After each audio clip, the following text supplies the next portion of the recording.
Okay, today we are adding a new wrinkle in our exponential modeling. Remembering from yesterday, the equation for an exponential model is y equals p1 plus r to t. Okay, we should again be familiar with this equation. Y is our value, p is our initial value or our principal value,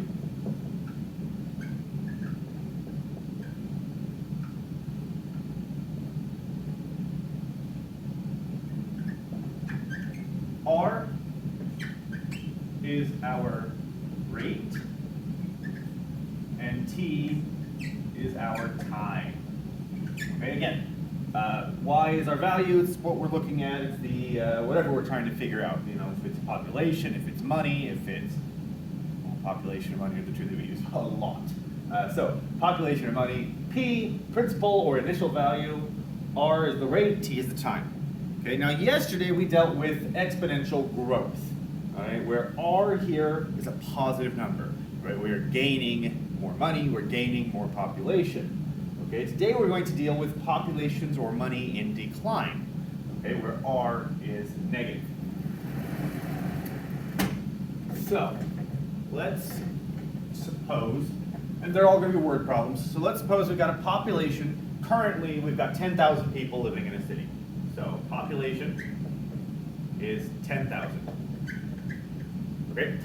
And let's say that every year population declines by 1%.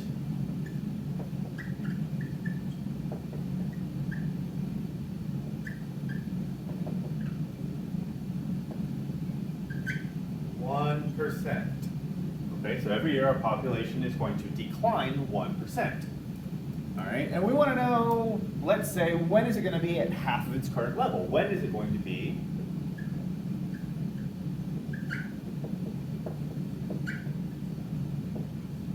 $5,000? Okay, all right, so right here we've got all of the pieces of information that we need to solve this problem. We've got our initial value, we've got our rate, we've got our target number, and we know that the thing we're asking, when, that's a time question. So time is going to be our unknown. I do have an eraser today, so I can hold on to that. But let's set up the equation first. Okay, so again, y is our target number, that's going to be 5,000.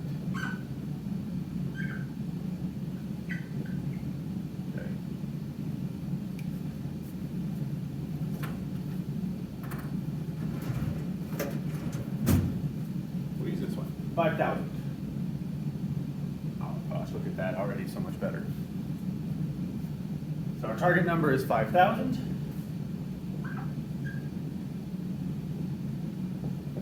Equals P, our initial value, 10,000, times 1 plus R. Now, here's where we get a little bit different. Because we are declining, because the population is shrinking, this is negative 1%. Our growth rate is negative. So we would get 1 plus negative 1%, okay, to the power of t. So this is our equation.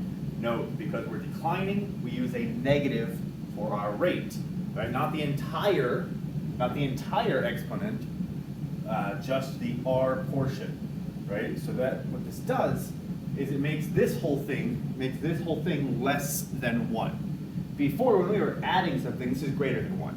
And so we multiply something greater than 1 over and over and over, it's going to grow bigger and bigger and bigger.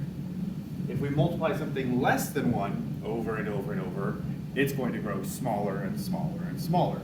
And of course, if we multiply 1 over and over and over, it stays at 1 forever. So that's the kind of break point, right? If we look at, here's this little line, if it's 1, on this side, we are growing. This is the positive side. On this side, the negative side of 1, we are declining. Shrinking.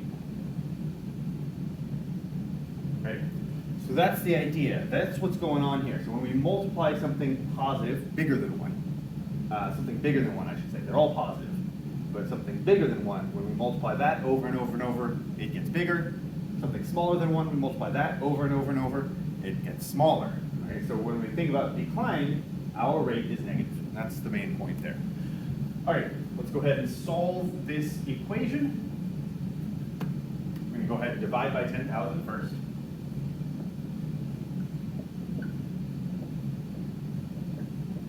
And we already know 5,000 is half of 10,000. We chose it because it's half of 10,000. We want to know when it's going to be at half.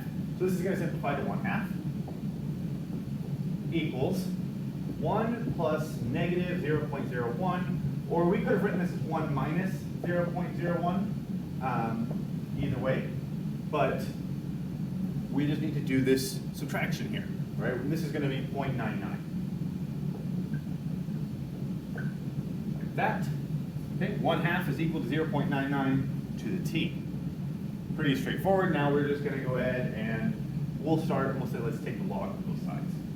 So we get log of 1/2 is equal to log of 0.99 to the t, just like that.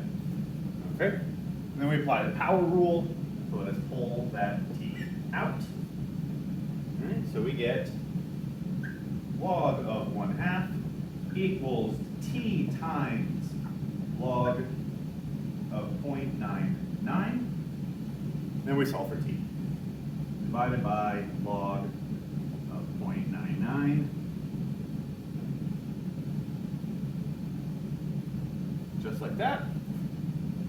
And we get our final answer, which is going to be, written down here, t is equal to log of 1/2 over log of 0.99, which is also equal to log base 0.99 of 1/2. Okay? And there's a few other things we could make that equal to as well using our log rules.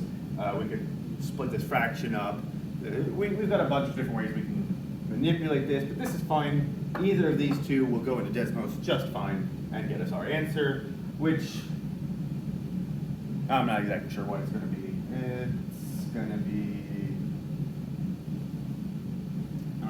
35 maybe, that's a guess.